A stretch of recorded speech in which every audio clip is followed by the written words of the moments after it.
업데이트 하겠습니다. 그러면 조용 선생님 첫 번째 질문 네, 부탁드립니다. 저는 아마 그 기존의 어떤 틀로 제가 그 강의 준비를 했는데 그거보다 이게 더 좋은 것 같아요. 정말 필요한 것들을 질문 아주 쏙쏙 해주신 것 같고요. 탈북 학생들을 남한사회, 교회, 학교가 돌보아 주어야 하는 것이 왜 중요할까?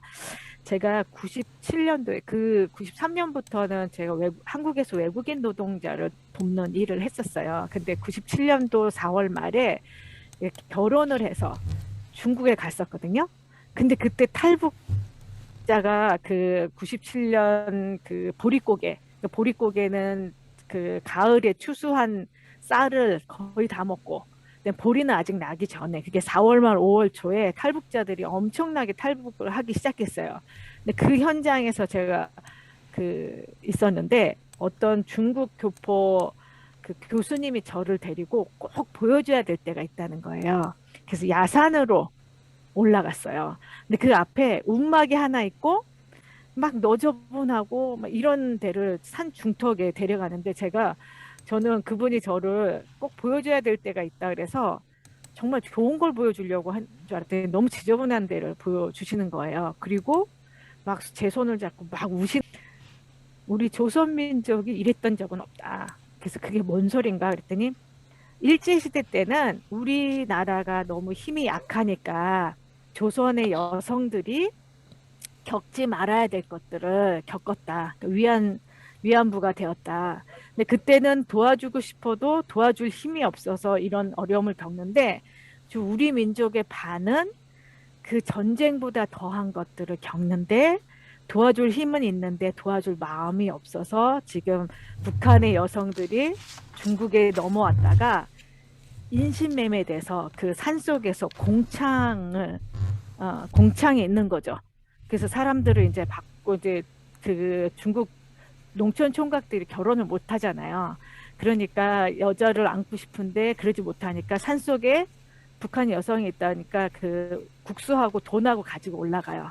그 국수를 내미면 국수를 먹고 이제 그 기운이 좀 나면 자고 내려오고 자고 내려 그런 곳을 이제 보여준 거예요. 이분이 역사학자셨는데 저한테 하는 말이 역사적으로 봤을 때도 조선 민족이 이런 적은 없다. 근데 고려 말 때는 그 한국이 이 한민족이 어려우면 그 몽골로 공녀들을 보냈잖아요. 그리고 조선 말 때는 일제 말 때는 여성들이 또 위안부로 끌려가고 통일 시대 이 분단 시대 때는 이 북한 여성들이 이런 어려움을 겪는다. 그래서 역사적으로 과연 후대가 뭐라고 할 것인가. 근데 저는 그 질문 받았을 때 그것도 되게 힘들었지만 하나님은 어떻게 생각할까? 이 상황은 네가 남한의 형제로서 너는 이 상황을 보고 어떻게 행동할 거냐? 너는 어떻게 고백할 거냐? 하나님 분명 아버지고 제가 외국인 노동자를 해봤지만 이 다른 민족들, 그러니까 필리핀이나 뭐 네팔이나 이런 사람들을 도와주는 그 마음하고요. 탈북자를 만났을 때 마음이 너무 다른 거예요. 그럼 분명히 하나님이 우리한테 형제로 묶어주셨기 때문에 이웃하고는 다른 느낌을 받는 것 같아요. 근데 정말 역사적으로도 도와야 되고, 그 다음에 이 하나님의 시선으로 보면 우리는 태어날 때부터 숙제가 있는 거죠. 이 탈북자들, 그리고 도와야 된다. 그리고 이 통일이 되든 안 되든 우리는 원하지 않는 분위기가 되게 크지만 하나님은 저도 아들이 있고 딸이 있는데 아들이 좀 아팠어요. 근데 그 아픈 아들에 대한 그 연민이 더 크지 않을까. 그래서 하나님께서는 이 자녀가 너무 이렇게 힘들게 있는 걸 더 이상 두고 보지 않으실 것 같고 우리가 도와야 된다. 그건 뭐 당연한 거라서 명제를 얘기하기가 너무 어려운데요. 제 마음이 그때 현장에 있을 때 이걸 돕지 않으면 역사적으로 또 하나님 앞에서 형제가 돕지 않으면 남이 안 돕는 것보다 더 큰 죄를 짓는 거나 마찬가지다라는 느낌이 굉장히 컸습니다. 그래서 당연히 도와야 되는데 이 아이들 지금도 아프가니스탄 때문에 그 부모들이 내 아이만이라도 살려달라고 그러고 막 그 담 안으로 막 던지잖아요. 우리 아이들 중에 그런 애들 많아요. 너라도 살아라. 그래갖고 이제 부모가 이제 같이 탈북했는데 이제 자녀를 살리기 위해서 막 반대쪽으로 가면서 여기요 막 이러면서 일부러 잡히고 막 이런 경우들도 있거든요. 근데 그 아이만이라도 살려달라는 그 부모의 그런 외면함은 참 하여튼 그럼 여러 가지를 봤을 때 저는 이거는 그냥 당연한 거다라고 생각을 했었고요. 우리 민족이 하나님은 원래 통일을 원하지 않으셨을 수도 있잖아요. 아니면 30년 후에 시켜주실 수도 있는데 이 많은 아이들이 새벽마다 또 여기 와 있는 탈북민들이 저한테 그래요. 새벽마다 울면서 기도한다고. 내 자식을 두고 왔기 때문에 하나님 제발 자식을 만나게 해달라고. 또 부모를 만나게 해달라고. 또 어린아이들이 그 다음날 죽여도 되니까 엄마하고 밥 한 끼만 먹게 해달라고. 이 기도가 이미 하나님 마음 바꾸실 그 기도의 분량이 이미 찬 거죠. 거의 다 차고 있죠. 그래서 우리가 원하든 원치 않든 하나님 마음이 아마 바뀌셨을 거다. 이 기도를 들으시고 통일로 지금 마음을 바꾸셨을 거다라고 생각을 합니다. 예, 질문에 답이 되셨을까요? 네, 감사합니다. 두 번째로 네. 넘어가겠습니다. 여명학교가 통일의 인큐베이터 혹은 통일을 미리 연습하는 곳, 미래에 일어날 일을 여기 현실에서 지금 예, 그 행해지고 있다라는 그런 부분에 대해서 설명 부탁드립니다. 네. 2015년도에 독일의 대통령이 한국에 오셨어요. 근데 그때 독일 대통령이 지금 수상이 메르켈이잖아요. 메르켈은 동독 출신이죠. 근데 그때 2015년에 대통령도 가우프 대통령이라고 동독의 목사님 출신이 이제 대통령이 되셨어요. 그러니까 한국에 방문을 하는데 3일, 3박 4일 방문하는데 하루를 저희 학교 오셨어요. 그래가지고 말씀하시는데 뭐라고 하냐면 제 손을 탁 잡으시면서 너 정말 중요한 일을 하고 있다. 독일은 통일되기 전에도 그 탈동자들이 몇백만 명 이렇게 있었대요. 근데 이 사람들을 모아놓으면 개토가 될까봐 쫙 뿌려놨다는 거예요. 그래서 적응은 굉장히 빨리 됐지만 통일의 입장에서 보면 좀 아쉬움이 있다. 왜냐하면 자기가 동독 사람이니까 얘기를 할 수 있다는 거예요. 통일이 된 이후에는 이 동독의 머리를 떼고 서독의 머리를 붙여놔야지만 살 수 있을 것 같다는 거예요. 그렇게 어렵더래요. 트랙터를 타고 가면서 스포츠카를 만들어내야 되는 것 같은 느낌. 이런 느낌을 받았다는 거예요. 근데 만약에 그때 탈동자들을 탈동자들이 적응하는 걸 보고 뭐가 어렵고 뭐가 쉬운지 이걸 잘 추려가지고 통일 이후에 동독 지역에 썼다면 더 통합이 더 빨리 됐을 것 같다. 근데 우리는 이렇게 뿌려놓는 게 정답인지 알고 다 뿌리기만 했지 그 사람들을 모아서 통일 이후를 준비하지 못했다. 근데 너는 되게 정말 중요한 일을 하고 있고 제대로 하고 있다. 이렇게 말씀을 하시더라고요. 그래서 이 여명학교는 통일 이후에 북한 지역에서 겪을 일을 미리 겪고 있는 남한에서 적응을 하고 있잖아요. 탈북자들이. 적응하는 과정이 통일 이후에 북한 지역의 사람들이 왜냐하면 북한식으로 통일이 만약에 되더라도 베트남처럼 뭐 우린 다 그렇게 원하지 않지만 베트남식으로 된다고 하더라도 개방이 되는 거잖아요. 베트남 지금 개혁 개방을 많이 하고 있잖아요. 근데 지금처럼 살 수 없을 거다. 그러면 이 사람들이 어떤 민주사회 또는 어떤 자본주의 경제를 경험하게 될 텐데 부적응이 지금 탈북자들이 남한에 와서 겪는 그런 과정이랑 똑같거든요. 그래서 이런 것들을 우리가 먼저 겪어내서 어떤 것들을 어떻게 가르쳐야 되는지 또 뭐가 힘들지 그리고 내공을 좀 그 어떤 적응의 내공을 쌓아서 그 다음에는 일반 사람들하고 같이 살 수 있게 요 인큐베이팅 과정이죠. 안 그러고 이상적으로 많은 사람들이 그렇게 얘기를 하세요. 미국에 가면 애들이 미국 학교 다니면 더 빨리 적응하더라. 근데 그거는 이주민에 대한 얘기예요. 상처가 없고 어떤 경제적인 거나 꿈을 위해서 온 사람들이 그랬을 텐데, 근데 지금 이 탈북한 아이들은 한국에 올 때까지 국경을 최소한 중국 국경 한 번 넘죠. 중국에서 바로 오지 못해요. 그러니까 또 다른 뭐 베트남, 라오스, 캄보디아 이런 데 넘어야 되죠. 다시 또 태국까지 와야 돼요. 죽을 고비를 3번 넘어야 돼요. 그 안에서 사람한테 속기도 하고 팔려가기도 하고 엄청난 상처가 있거든요. 상처 없이 일반에 이렇게 내뿌리면 굉장히 이제 상처를 계속 받게 돼요. 근데 여기서 상처 치유와, 그러니까 상처 치유가 또 회복도 되고, 그러니까 하나님 안에서 저희 학교 교훈이 하나님을 경외하고 사람을 사랑하며 민족을 하나로거든요. 이 자기 존재 자아 정체성을 회복해야 돼요. 하나님의 자녀로서. 이러지 않으면 겉으로는 이게 통합이 되는 것 같지만 상처가 계속 쌓이는 거예요. 그래서 여기가 인큐베이팅 과정이다. 그러니까 영적, 지적, 건강의 육적, 영과 홍과 육의 어떤 인큐베이팅 과정이라고 생각하시면 됩니다. 예.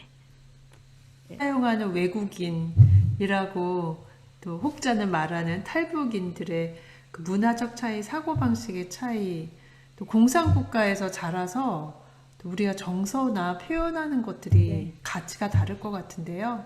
그 부분 설명해 주십시오. 사람들이 그렇게 얘기를 해요. 그리고 사실이에요.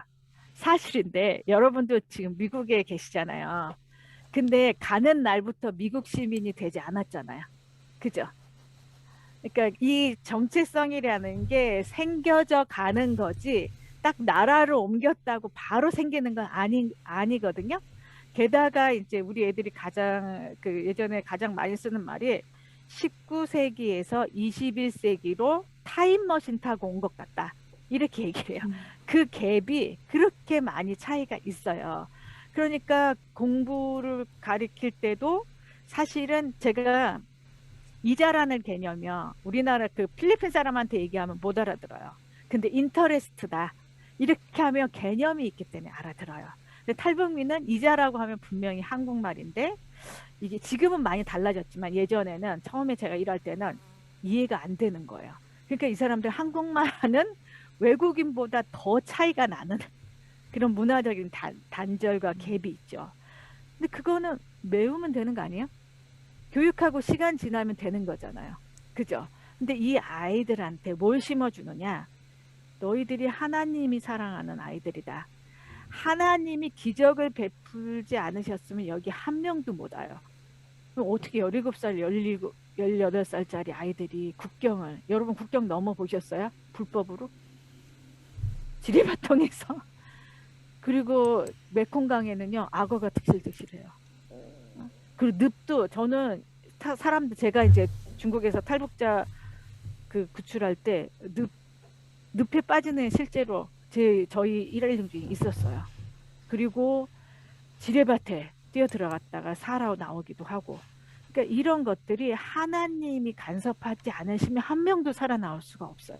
그래서 우리 아이들한테는 네가 왜 살았다고 생각하니? 그러면 이제 종교가 없는 애들은 자기가 아직 죽을 때가 안 돼서 살았다. 그 종교가 있는 애들은 뭔가 자기가 모르는 뭔가가 있다. 이렇게 얘기를 하죠. 그래서 그게 뭔지 가르쳐 주는 게 되게 중요하고요. 우리 사람 되는 거예요. 우리 하나님 믿는다고 바로 내가 그건 조금 이제 그럴 수 있지. 그런 사람도 있지만 체화되는 게 많잖아요. 하나님의 자녀로서. 마찬가지예요. 얘네들의 정체성도 하루아침에 이게 바뀌지 않아요. 그러니까 바꿔가는 거죠. 바뀌어져 가는 거죠. 그래서 너무 급하게 생각하지 말고 여러분들은 아마 더 피부로 느끼실 수 있을 것 같아요. 그래서 잘 가르치면 진짜 열아들 안 부러운 딸 하나, 또 열 남한 사람 안 부러운 우리 탈북 청소년 하나 되거든요. 예, 그렇게 생각해 주시면 될 것 같아요. 예. 네, 자연스럽게 4번 질문으로 이어질 것 같은데요. 네. 연명학교를 통해서 선생님 자신과 교사들, 학생들이 어떻게 변화되고 있습니까? 저는 너무 많이 배웠어요. 우리 아이들 이제 간혹 가다 손 잘리고 발가락 잘리고 이런 애들이 있어요. 그러니까 너무 추운 데서 고생을 해서 동상, 이렇게 탈북 과정이 북한에서의 삶도 힘들고 또 탈북 과정에서도 죽을 고비 많이 겪고 또 여학생들은 굉장히 많이 이 몹쓸 일들을 많이 당하거든요. 그래서 제가 물어봤어요, 애들한테. 야, 너는 너의 그 고생을 어떻게 생각하냐? 너희가 오다가 그렇게 잘리거나 또는 부모님이 북송당해도 아무도 관심도 없고 와봤더니 애들이 뭐라고 하냐면 자기 그 밥 때문에 17, 18살에 그 죽을 고비를 2번, 3번 넘고 한국에 왔는데 와보니까 자기 또래는 너무 많이 먹어서 살을 까기라고 하거든요. 다이어트를 살은 까야 돼요. 그 뭐 도끼로 까든지 뭐 일단 까셔야 됩니다. 근데 이 살까기를 하느니라고 한 달에 20만 원, 30만 원씩 드리는 아이들 보면 어떤 감정이 들겠어요? 화가 나죠. 분노감이 생기죠. 말도 해요. 똑같이 해요. 인종도 똑같아요. 같은 민족이에요. 근데 자기가 북한에서 태어난 게 무슨 죄예요? 근데 왜 나는 이 밥 먹으러 여기까지 진짜 그 국경을 2번, 3번씩 넘고 이 고생을 하는데 여기 와 있는 내 또래는 이렇게 어렵냐. 그러니까 막 분노감이 드는 거예요. 그래서 제가 오히려 물어봤어요. 너는 너의 그 고난을 어떻게 해석하냐. 그랬더니 종교가 없는 애들은 되게 재밌게 얘기해요. 내래 재수가 없이요. 그래요. 재수가 없어서 탈북자로 태어나서 그 많은 어려움들을 겪는다라고 얘기를 해요. 근데 이제 전체 한 탈북자 중에 한 5%가 이 종교를 믿는데요. 이제 불교예요. 그 애들은 뭐라고 하냐면 선생님 제가 전생에 지주나 지주 마누라였나 봐요. 그래서 전생에 업보가 있어서 이 생에선 탈북자로 태어나서 그 업보를 다 겪는 것 같아요. 이렇게 얘기를 해요. 근데 60%의 사람들이 다 자기는 크리스찬이라고 얘기를 하거든요. 뭐라고 얘기를 하냐면 선생님 그래도 제가 손발 잘리고도 한국까지 살아서 오지 않았습니까? 하나님께서 저와 이 민족을 너무 사랑하셔서 그 많은 어려움을 겪고도 살아서 이곳에 보내셨습니다. 그래서 통일의 때 제가 열심히 공부해서 통일의 때는 남한을 북한에 소개하고 북한을 남한에 소개하는 그런 그 평화의 다리로 저희를 미리 보내신 겁니다. 그리고 저희를 통해서 남한에서는 성령의 통일을 준비하라고 하나님께서 저희들한테 이렇게 사명을 주셨습니다. 그래서 저는요, 이 짧은 대화 속에 하나님을 믿는 게 얼마나 행복한지, 내가 재수가 없어서도 아니고 내 고난이 또 기억도 안 나는 전생의 고난을 전생의 업보를 갚으려고 하는 것도 아니고 하나님이 내 고난을 이 민족을 위해서 쓰신다. 그래서 내가 이 고생을 하고도 하나님이 살려주셨다. 나를 기적으로 살려주셔서 여기까지 보냈으니까 나는 그 역할을 해야 된다라고 고백하는 아이들. 얘네들 안 키우면 누굴 키워요? 안 그래요? 얘네는 공부해야 될 이유가 있고 그 다음에 살아남아야 될 이유가 있는 애들이거든요. 사명자라는 거죠. 그래서 제가 그 아이들을 키우면서 내가 이런 귀한 아이들을 키울 자격이 있는가? 과연 나 이 아이들 그 죽을 고비를 넘어서 온 아이들에게 가르칠 자격이 있는가? 그런 생각을 굉장히 좀 많이 하게 됐어요. 그 4번 질문하고 연결돼서요. 음, 음, 여명학교에 이렇게 오랫동안 교감으로 계셨잖아요. 그러다가 네네네. 이번 연초에 교장이 되시면서 그 네. 카페 마마라는 학교 안에 조그만 카페를 운영하신다고 들었는데 그게 학교 안에서 어떤 식으로 카페를 운영하고 계신 건지 그 목적은 네. 무엇인지 조금 설명해 네. 주십시오. 제가 중국에서 탈북자를 이렇게 넘기면서 하나님의 때가 거의 다 됐구나. 통일을 준비해야 되겠다. 특히 교회에서 통일을 준비해야 되겠다라고 생각을 했습니다. 그래서 제가 학교를 해야 된다고 생각했어요. 왜냐하면 저는 사회운동가거든요. 근데 사회운동은 굉장히 다이나믹한데 저 아니어도 할 사람 있을 것 같아요. 근데 저처럼 그런 따뜻한 마음을 가진 사람들을 많이 키워내면 각 분야에서 굉장히 이제 좋은 일꾼들이 많이 생길 것 같아서 이제 학교를 하기로 했는데 제가 만들어서 세우면 거의 몇십 년 걸릴 것 같더라고요. 정상화될 때까지. 근데 이거 한국 교회에다 내놓고 어른들이 이렇게 운영해 주시면 금방 될 것 같았어요. 그래서 제가 이제 실무자를 하겠다, 교감을 하겠다. 저는 종신제일 줄 알았거든요. 처음에 그렇게 각오하고 시작했어요. 그래서 17년 동안 이제 교감으로서 이제 교장 선생님들을 보필하면서 실무를 관장을 했죠. 근데 이제 전임 교장 선생님이 정년 퇴직을 하시고 저도 이제 50이 넘으니까 좀 해도 되지 않을까? 막 이러면서 그래서 이제 올해부터 제가 이제 교장을 하게 됐고요. 제가 제일 하고 싶은 게 작년에 팬데믹이었잖아요. 그래서 모든 아이들이 집에서 수업을 하는데 제 딸이 이제 집에서 고3인데 수업을 하는 거예요. 근데 제 엄마 노릇을 못하니까 오늘만큼 한번 해보자. 한 번은 남아야 되니까. 그래서 과일을 색깔로 이렇게 닦아서 야 이거 공부하는데 먹어 그랬더니 우리 딸이 내가 안 하던 짓 하니까 이게 뭐야? 그러면서 너무 좋아하더라고요. 근데 그 눈빛을 볼 때 제가 잊어버렸던 게 기억났어요. 97년도에 탈북자들하고 중국에 이렇게 도망 다닐 때 너무 이제 어느 집을 얻어서 하는데 심심하잖아요. 하루 종일 밖에도 못 나가고. 그래서 위성 TV를 달았었어요. 그러면은 KBS가 나오거든요. 그럼 거기 이제 일일 드라마가 나와요. 그러니까 하루 종일 텔레비를 보는 거예요. 근데 거기서 그 장면이 나왔어요. 애들이 이제 엄마가 이제 딸이 이제 공부한다고 이렇게 그 간식을 주는데 우리 탈북한 꼬맹이들이 눈이 땡그러져갖고 선생님 저게 뭐냐고 자기네들 밥도 못 먹고 넘어왔는데 그래서 내가 간식이 할 때 간식이 뭐냐고 그래서 엄마가 이렇게 먹으면서 공부하라고 이렇게 주는 거야 했더니 깜짝 놀라 선생님 저걸 받으면 기분이 어떨까요? 여러분 성냥팔이 소녀 그 동화책 보셨죠? 거기에 성냥을 그으면 그 환상적인 게 막 이렇게 상상이 되는 그런 눈빛 같이 내가 본 적은 없지만 그렇게 생각이 드는 거예요. 그래서 제가 내가 교장이 되면 교장실을 전임 교장 선생님이 이렇게 학구적이셨어요. 그만 지금 저 이렇게 뒤에 이거 다 가짜예요. 자 하나도 안 봤는데 저희 교장 선생님은 매일 책을 보시고 이렇게 학구적이셨어요. 근데 제가 생각하기에는 나는 책 보지 말고 애들 봐야 되겠다.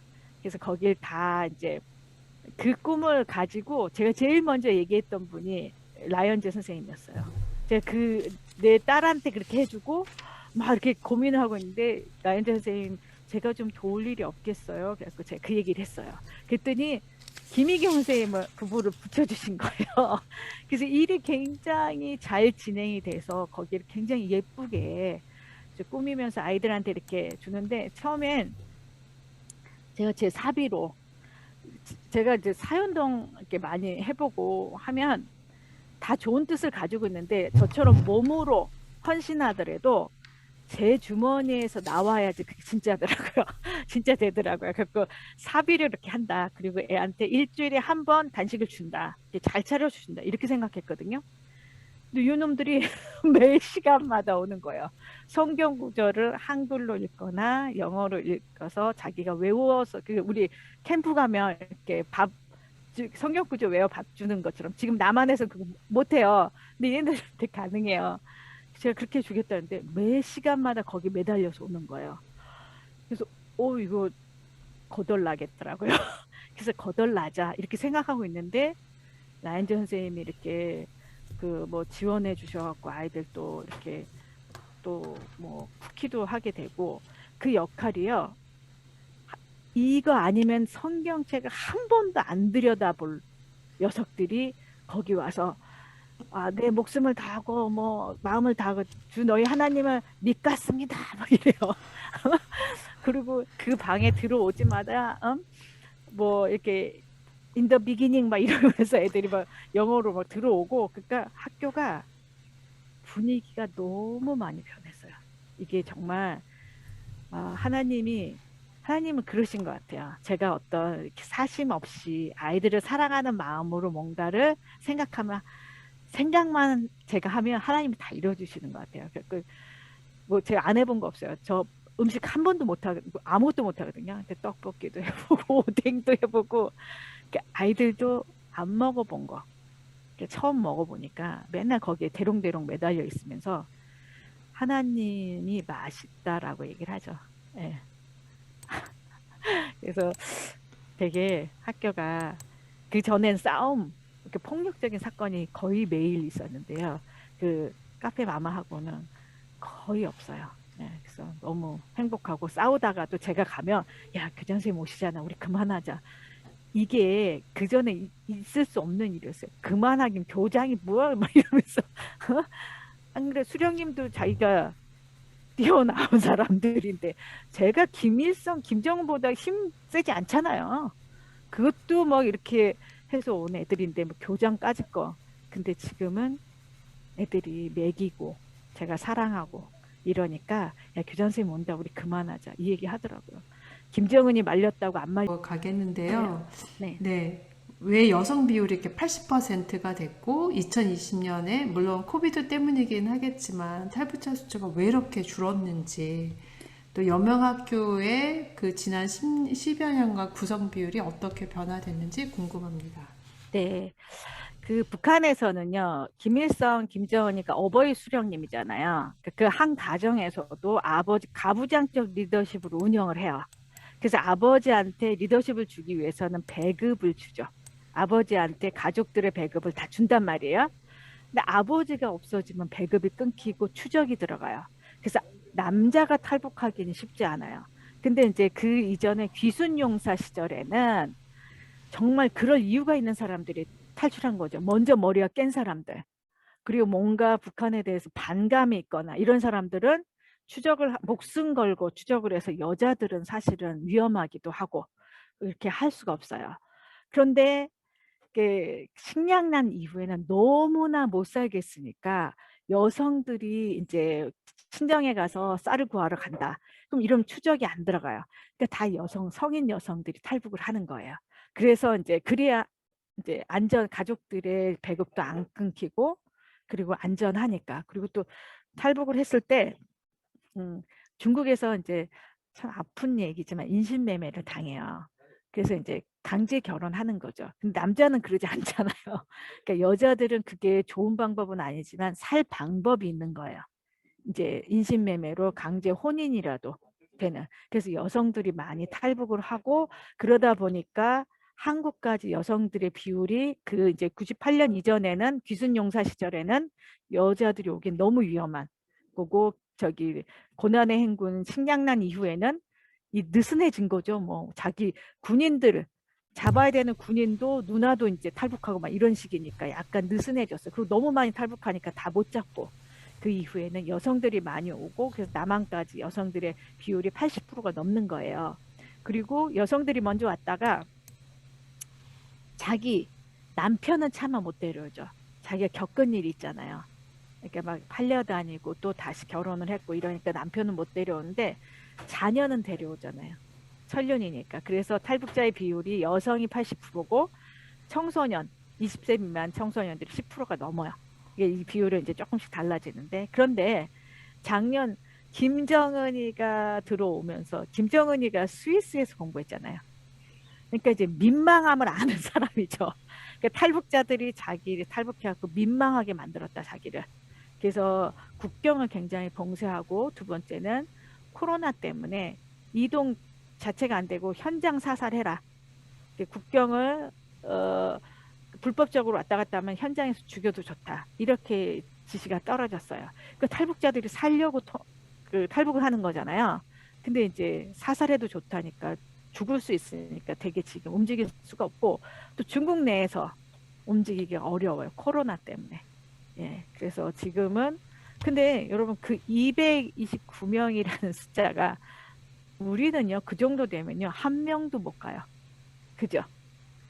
그렇게 국경 봉쇄, 국경에다 전기 철조망 쏘고 그 다음에 사살할 수 있고 북한 내에서도 옮기기 힘들지만 중국 내에서도 힘들면 한 명도 못 올 거예요. 근데 죽기를 각오하고 살려는 사람은 못 막는 거죠. 그러지 않겠어요? 그 빠삐용 다 그런 거 아니에요? 죽기를 각오하고 살려는 사람은 시간의 문제이지. 예, 결국은 이렇게 올 수밖에 없다. 그래서 그 229명은요, 굉장히 큰 숫자예요. 예. 그래서 지금 여명학교에도 그 타격이 있는데, 기존에는 탈북자만 100%였는데, 요즘에는 중국에서 낳은, 그러니까 그 인신매매 가정에서 태어난 아이들 있죠.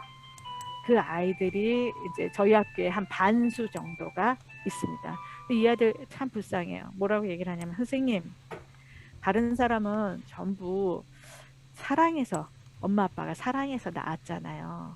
근데 우리는 폭력적인 상황에서 낳았잖아요. 이게 얼마나 자존감이 떨어져 있겠어요. 그래서 이 아이들한테는 어떤 사람도 이 위로가 안 돼요. 하나님이. 너네 진짜 아버지는 하나님이야. 하나님이 널 사랑하세요. 한 목숨도 그냥 실수로 내보내지 않으셔. 이렇게 가르쳐 줘야지 애들이 자존감이 서요. 이 아이들에게도.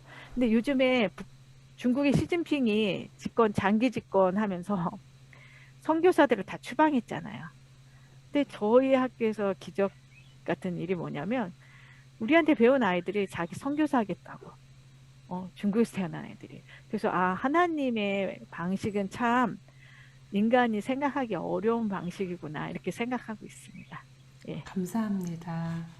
네, 건축 얘기로 가면서 네. 제가 참, 그러면 통일이 되면 지금 그 학교를 중심으로 그 북한을 회복하고 그렇게 해야 된다. 그래서 낮에는 여명학교, 중고등학교 가정에 여명학교를 하면서 이제 뭐 통일 교육 관련 연수도 하고, 밤에는 그 부모를 가리키는 평생교육시설로 한다. 그 다음에 일요일에는 저기 교회로 활용한다. 이 학교를 그렇게 이제 적으로 활용하게 지금 생각을 하고 있었어요. 그래서 낮에 여명학교, 저녁엔 평생교육시설, 그 다음에 일요일에는 그 교회, 이렇게 돼가지고 굴러가게끔 할 것이다라는 꿈을 꿨고, 이게 조감도는 이제 그 은평구 땅에 지을 거를 했는데, 은평 구민들이 탈북 청소년이라는 걸 알고 공청회부터 이제 막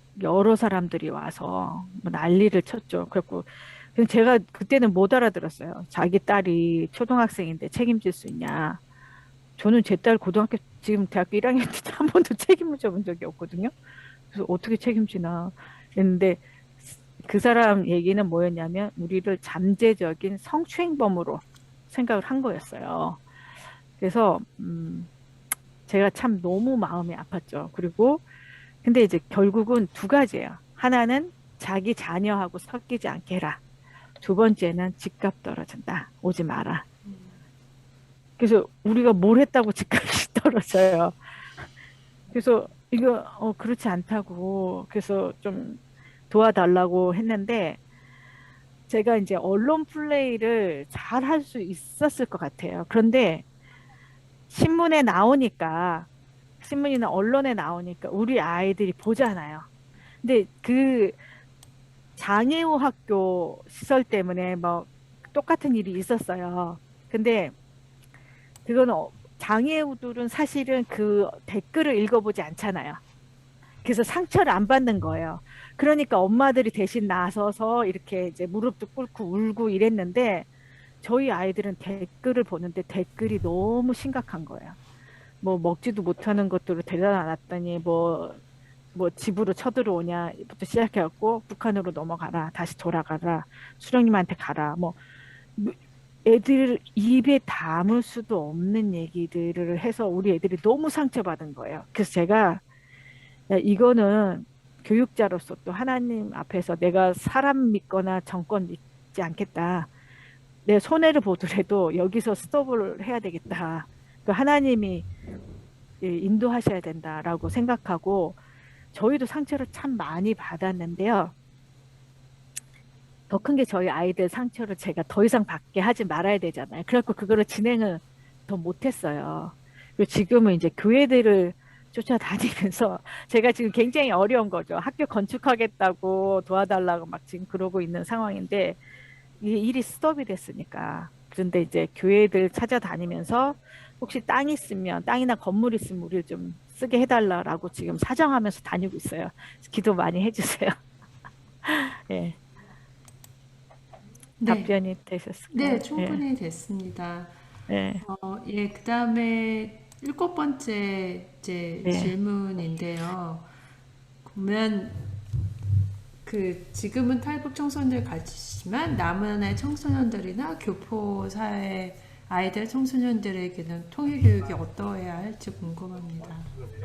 예, 저는 어렸을 때 저희 어머니는 초등학교밖에 못 나오셨지만 저한테 늘 그렇게 말했어요. 인생을 재미있고 보람있게 살면 후회가 덜하지 않겠냐. 그래서 저는 재미도 있고 보람 있는 일을 좀 재미만 추구하면 그게가 어떻게 되겠어요? 또 보람만 추구하면요. 아, 뭐 우리 애들을 아니 뭐 선교사님 나쁘다는 건 아니지만 그렇게 어떻게 살아요? 그리고 애들이 하고 싶겠어요? 근데 재미도 있고 물론 그렇게 기름 부은 애들이 있죠. 보람 있고 선교의 역할 하게끔 사는 아이들이 있지만 저는 모든 사람이 다 선교하면 되지 않을까요?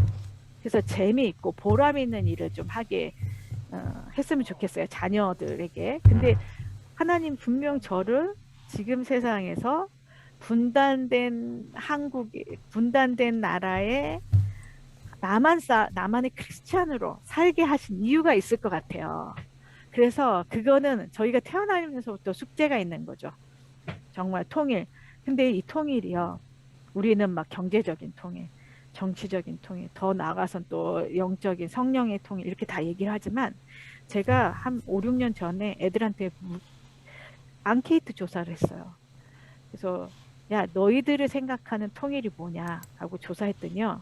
뭐라고 얘기를 하냐면 엄마를 평화롭게 만나는 유일한 방법. 그리고 집으로 가는 행복한 길. 얘네들 엄마하고 탈북하다가 잡힐 것 같으니까 엄마가 반대쪽으로 여기요 그러면서 일부러 잡혀서 엄마는 북송되고 이 애들은 엄마의 희생으로 살아서 여기까지 왔어요. 너만이라도 살아라. 내 자식만이라도 살게 해주십시오 하나님 이러면서 온 애들이거든요. 이 아이들은요. 정치, 경제 또 하나님 잘 모를 수 있어요.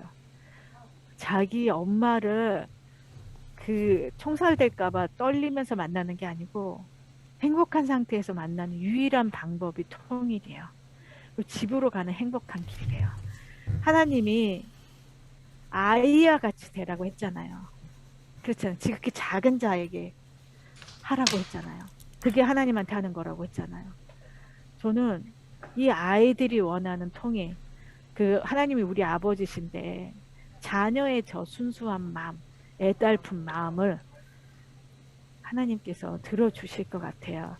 그래서 우리 아이들이 먼저 남한에 넘어왔어요. 이 아이를 통해서 통일 이후에 어떤 사회를 미리 예측해보고 그리고 무엇을 준비해야 되는지 우리가 많이 준비해야 되고요. 그 북한 사람들을 하나님의 자녀로 회복시키기 위해서 필요한 게 뭔지 그래서 이런 부분들을 잘 해야 되고 그 다음에 공교육 시스템은요. 저희가 이제 인가를 받았잖아요. 인가 안 받으면요. 검정고시를 쳐야 되는데 이 아이들한테 이게 국가고시인 거예요. 완전히 사법고시보다 더 힘들더라고요. 그리고 그러면은 이 아이들이 제대로 이게 휘발성 지식만 얻게 되는 거예요. 책 한 권 읽히고 하나님을 제대로 알게 하려면 인가를 받아야 되고 또 이게 그 북한 사람의 특성이 있어요. 유물론이잖아요. 유물론으로 교사니냐, 니네가 교사냐, 그래야 말을 듣는 거예요. 그 여기 학교냐, 그래야 학생이 되는 거예요. 아니면은 뭐 교사도 아니고 학교도 아니네, 학교도 아니고 교사도 아니네, 그 말을 안 들어요. 그 공신력에 대한 게 이게 신뢰가 안 가니까 그래서 그렇게 인가를 얻을 수밖에 없었어요. 그래서 그런 시스템으로 하나님께서 어떤 대안학교 작은 대안학교가 아니고 북한의 교육에 영향을 끼치고 또 이제 낮에는 여명학교, 밤에는 평생교육시설, 또 일요일에는 교회가 되는 어떤 이런 멀티플레이스로서 그런 어떤 북한을 회복시키는 어떤 그 허브의 역할을 하라고 하신 것 같아서 전 그렇게 하고 있고요. 탈북 청소년들을 동포회가 아니에요. 여러분 통일돼서 통일의 그 방법이 세 가지가 있어요. 첫째 남한식 통일된 건 독일이에요. 그죠? 그래서 독일 잘 살고 있죠? 북한식 통일된 건 베트남이에요. 그러니까 북한이 통일해버린 거야. 이거 가지고. 근데 이게 힘의 균형이 맞아야 통일되면 좋을 것 같죠? 그러면 전쟁이 일어납니다. 시리아가 그렇게 통일된 거예요. 그 시리아가 이 아니 남북 시리아가 이게 힘이 비슷한 거죠. 그러니까 맨날 싸우다가 한국으로도 뭐 시리아 난민 뭐 이렇게 되잖아요. 근데 저는 이제 북한이 만약에 통일이 됐을 때 북한식으로 되지 않겠죠. 그 한국식으로 되겠죠.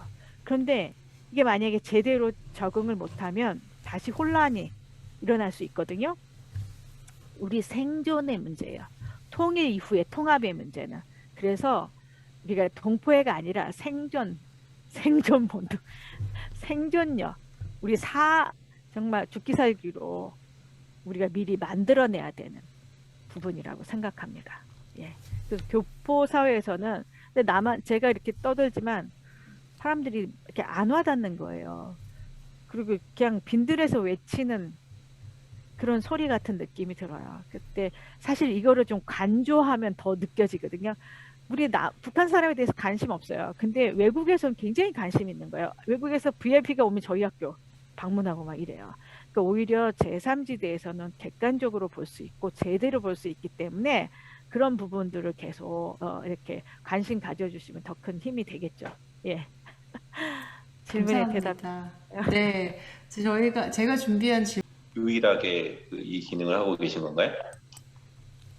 저희가 서울에서는 유일하게 인가받은 탈북 청소년 대안학교고요. 경기도에는 원불교가 이제 이 원불교 학교 굉장히 큰 의리의리한 학교가 있어요. 저게 이제 한겨레 학교라고 있고 그 다음에 하늘꿈 학교라고 저희가 이제 법을 바꿔서 인가를 쉽게 받을 수 있게 해놨어요. 근데 원불교 학교는 특성화 일반 학교로 이제 인가를 받았고요. 저희는 대안학교. 그래야 이제 뭐 기독교도 좀 자유롭게 들어가고 그 다음에 커리큘럼도 우리 원하는 대로 막 짤 수가 있어요. 그래서 대안학교로 받았는데 그 이후에는 저희가 길을 만들어서 경기도에는 하늘꿈학교, 그 다음에 천안에는 드림학교 이렇게 지금 인가받은 기독교 대안학교가 3개 있고 저희는 이제 서울에 유일하게 있어요. 예. 네. 그러면 미인가 학교. 그럼 학교들 간의 어떤 연계나 뭐 그런 것들이 있나요? 네네네. 네, 뭐 소통을 하고 있고요. 네. 근데 지금 이제 너무 어려우니까 지금 뭐 뭔가 이렇게 소통하고 뭔가 이런데 어려울 때 해야 되는데 이게 어려우니까 서바이벌 자체도 굉장히 큰 힘이 드는 거죠. 그러니까 이제 대외적으로는 고개를 잘 못 돌리는 상황이 솔직한 지금 현장의 그런 상황이에요. 예. 저희는 예, 다른 뭐 하늘꿈학교 같은 경우에는 선한목자교회에서 토지도 대주고 이제 지어주셨어요. 예. 저희는 지금 임대 상태죠. 저희가 이제 어, 더 노력을 많이 해야 되겠죠. 예. 서울에서 하기가 너무 힘들어요. 사실은 네. 지방에서 하는 것보다 굉장히. 네, 이래 목사님. 네.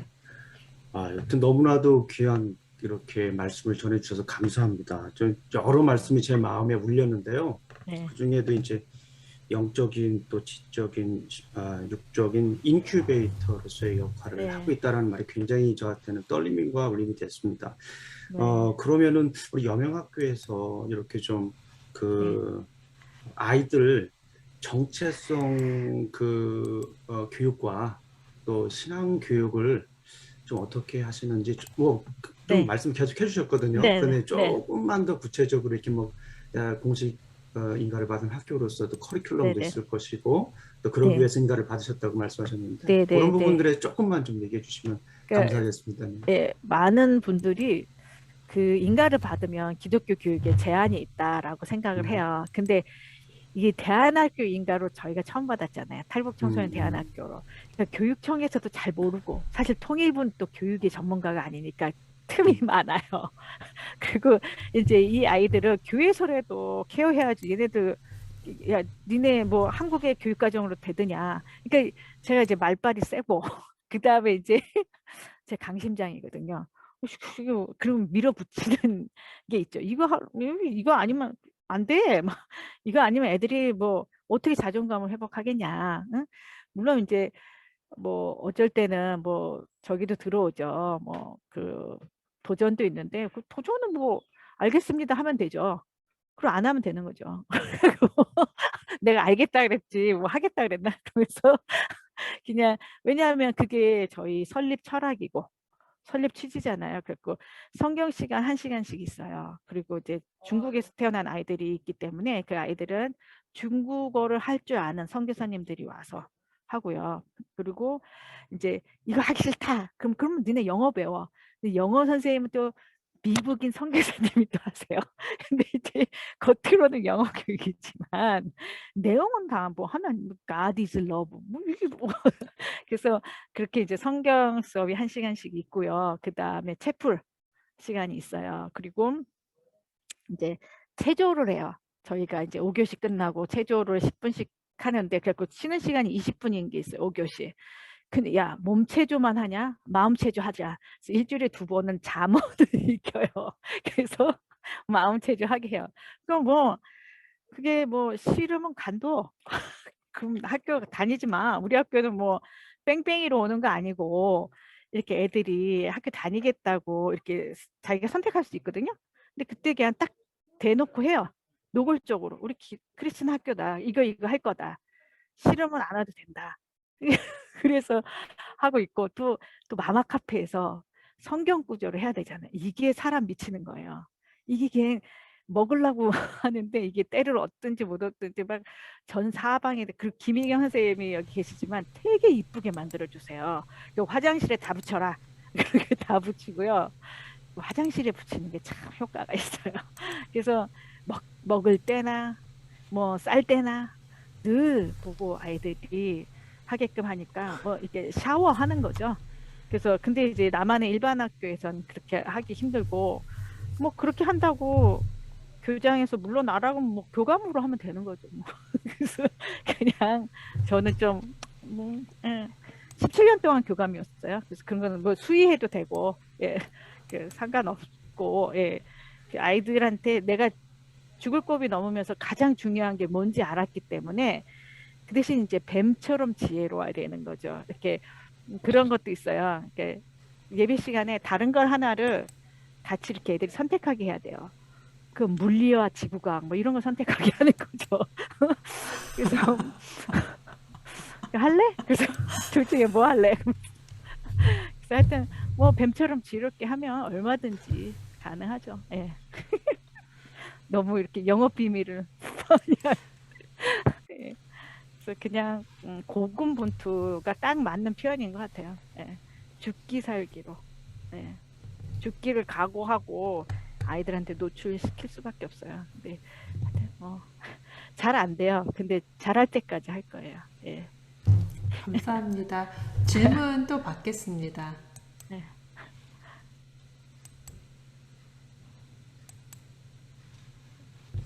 네. 한국에서 그러니까 북한에서 바로 탈북한 사람들은 대한민국 국적이라고 제가 알고 있어요. 네네네네. 네, 그렇다면 이제 그 친구들은 혹시 정부에서 주는 어떤 보조금이나 생활의 어떤 지원 정착금이나 이렇게 받을 수 있는 걸 제가 알고 있는데, 네. 그러니까 중도 입국이라고 하는 아이들, 그러니까 중국에서 태어난 그런 아이들은 그럼 혹시 지원은 어떻게 지금 되고 있는가요? 탈북 청소년들은 이제 혼자 무연고 이제 온 경우들도 많거든요. 오다가 이제 사고가 났거나 아니면 부모님이 돌아가셔서 오게 된 경우들이 있는데 이제 기초생활 보장법에 의해서 기초생활 수급권자가 되는 거예요. 그리고 이제 집도 이제 임대 아파트를 20세 이상은 주기도 해요. 20세 미만은 저희 이제 기숙사에서 그걸 다 커버를 하는데 근데 이제 임대 아파트가 여름에는 한 45만 원 정도 받아요. 한 달에 수급비가. 근데 여름엔 한 30만 원, 겨울에 한 40만 원, 뭐 이렇게 불 떼고 이래야 되니까. 그러니까 남는 게 별로 없는 거예요. 그래서 저희 학교에서는 장학금을 좀 줘요.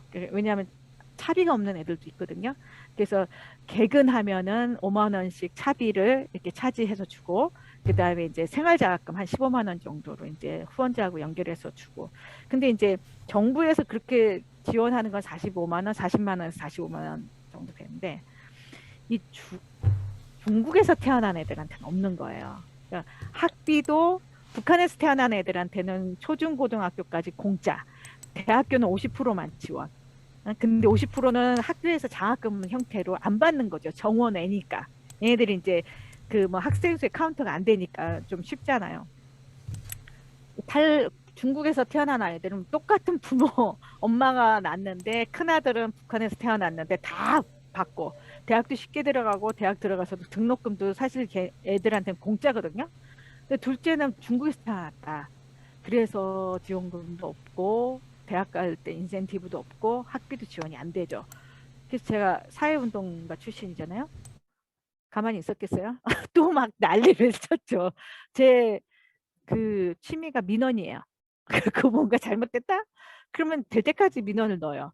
그래서 2019년도에 어떻게 됐냐면 중국 출생 아이들도 이제 그 초중고등학교까지는 이제 우리 같은 학교에 그냥 있을 수 있게 했고, 그 다음에 대학 들어갈 때는 이제 성적 좋은 애들 몇 명 뽑아가지고 장학금을 이제 준다. 그리고 이제 몇 명이라도 이게 문이 일단 바늘구멍이라도 꽂히면요 그 다음부터 벌리면 되는 거니까.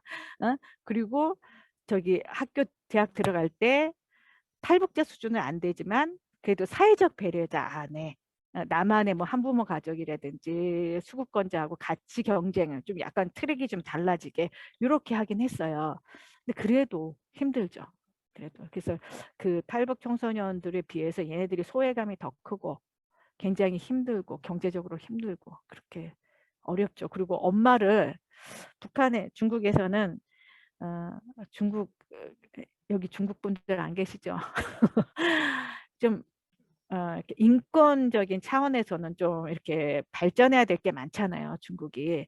그래서 그런 의식이 아직 크진 않아요. 그래서 이 북한 여성들을 사는 거죠. 그래서 매매혼으로 이렇게 하는데 그래서 도망갈까 봐 밖에 못 나가게 해요.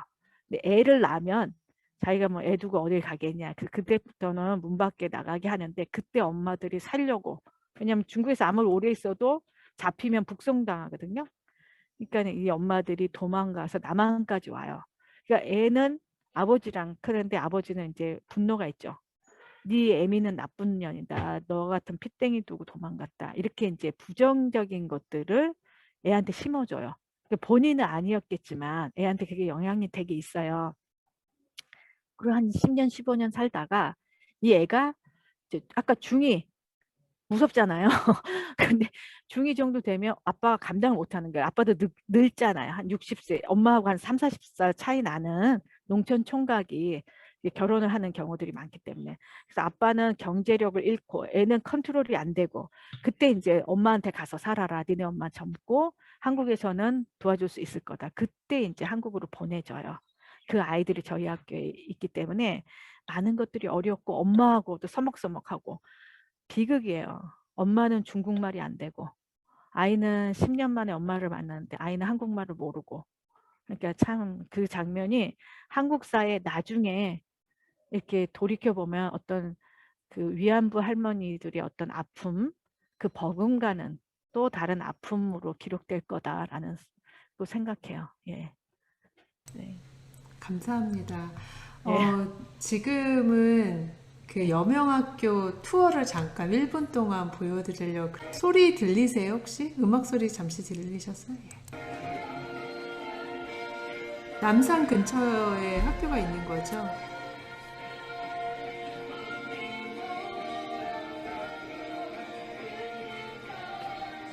비디오의 배경음악이 아니라 쉬는 시간에 이렇게 찬양을 틀어놓는다고 네. 들었어요. 네네, 학생들이 맞습니다. 그린 건가요? 네네, 학생들이 그린 거예요. 대단하네. 애들이 고생을 많이 해서 이게 와. 예술성이 있어요. 이거 이제 새로 학교 이런 데로 이사 가고 싶다. 막 이런.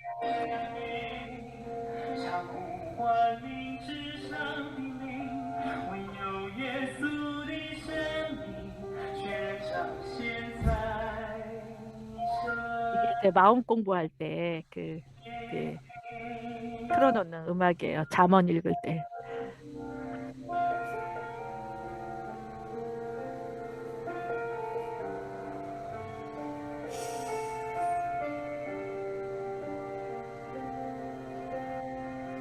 이게 이제 열심히 자기네들은 충성했는데 결국은 이렇게 나무에 매달리고 총살되고 죽는구나 이렇게 아이들이 그래서 그린 거죠. 예.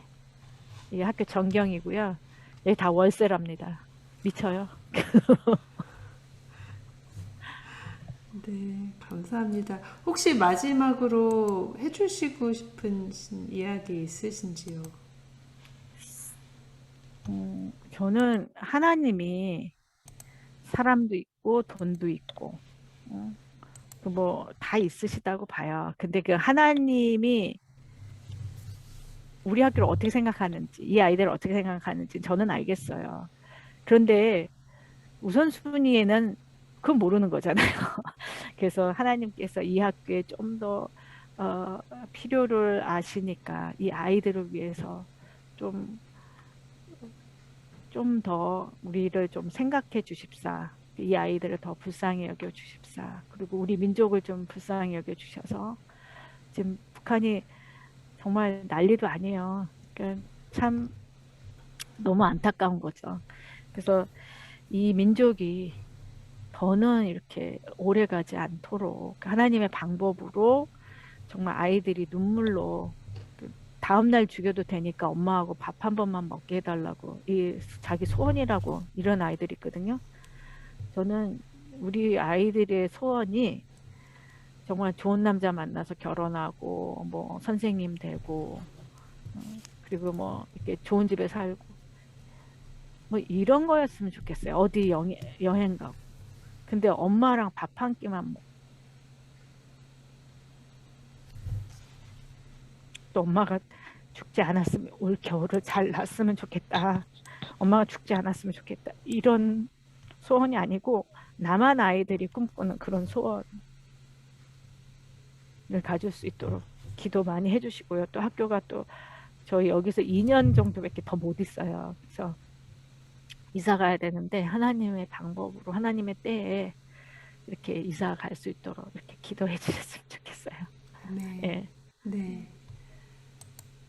후원 아유, 방법에 대해서 이제 한국에 계신 분들은 여명학교 구글하시면 후원 방법 자세히 나오고 뭐 이렇게 전화기 이용해서 쉽게 후원하실 수 있는데 미국에 사시는 분들은 한국 핸드폰이 없으면 한국에 있는 뭘 이용하기가 너무너무 힘들거든요.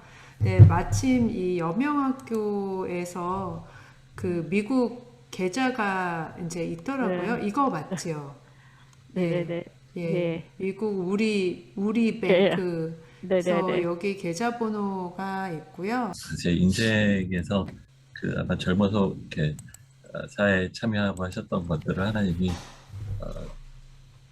큰 하나님의 꿈 가운데 참여시켜서 쓰시고 거기에 또 자기를 아끼지 않고 자기보다 큰 일에 이렇게 던져주셔서 감동이 되는 것 같습니다. 말씀 하나하나가 힘이 느껴져서 아, 네. 감동이 됐다고 감사합니다. 생각하고 이제 사실 시간상 질문을 안 했는데 이제 파생해서 생기는 사역들이 굉장히 많으실 것 같아요. 그러니까 졸업한 네. 애들도 네. 굉장히 많은 게 필요할 거고 또 앞으로 10년 후를 내다보시면 또 생각하시는 게 많을 것 같은데 또 네.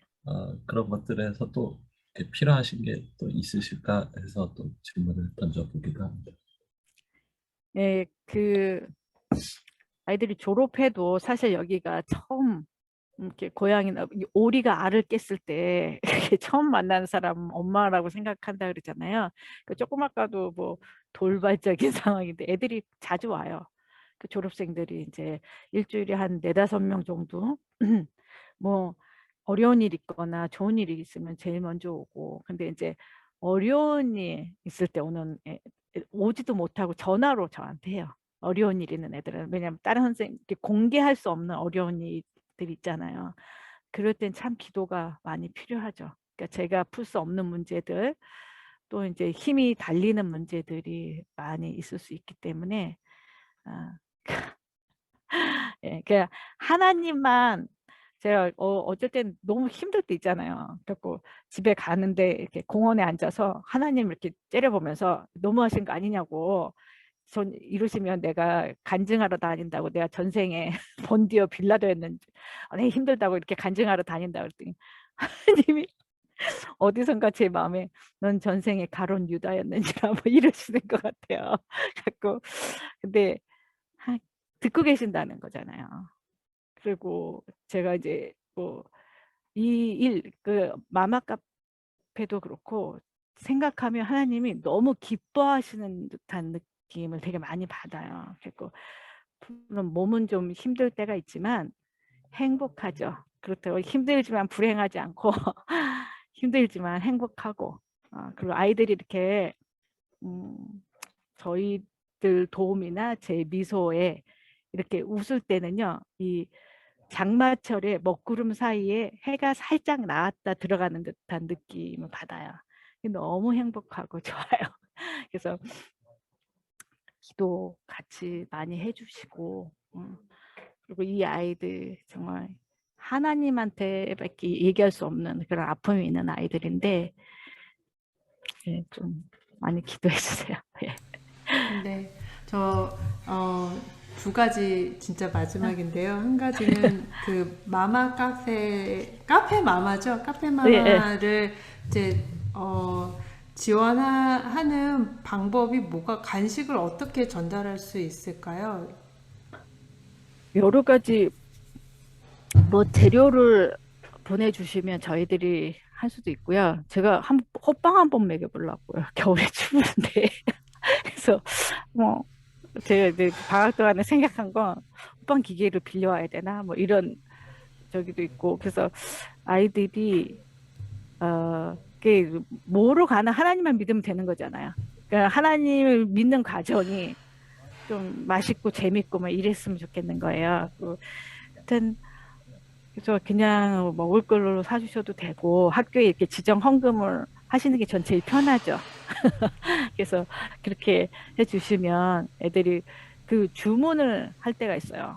이 녀석들이 오징어가 금징어라니까 오징어 사달라고 제가 몇 번 이렇게 도망다니다 쥐포 사주다가 막 오징어 사준 적도 있는데 그래서 하여튼 재미있어요. 재미있고 네, 그래서 그냥 학교로 해서 지정으로 이렇게 해주시는 게 제일 깨끗하고 예, 저도 편하고 이런 게 있고요. 또 만약에 뭐 주변에 그 호빵 기계 너무 큰 거 말고 조그만 거 누가 놀고 있으면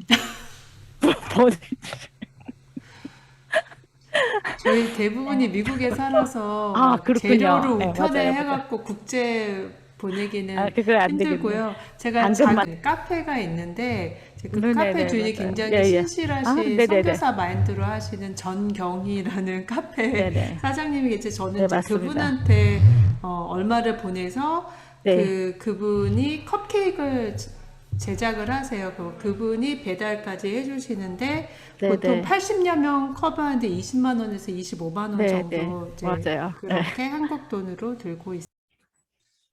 하나님 아버지 참으로 감사합니다. 오늘도 귀한 시간 주시고 또 이렇게 아버지 하나님 여명학교를 섬기는 또 우리 선생님의 뜨거운 나눔을 함께 나눌 수 있도록 인도해 주셔서 감사합니다. 또 여명학교가 또 영적, 지적, 유적 인큐베이터로서 사명을 잘 감당할 수 있도록 주님 지켜주시옵소서. 필요한 것들이 있습니다.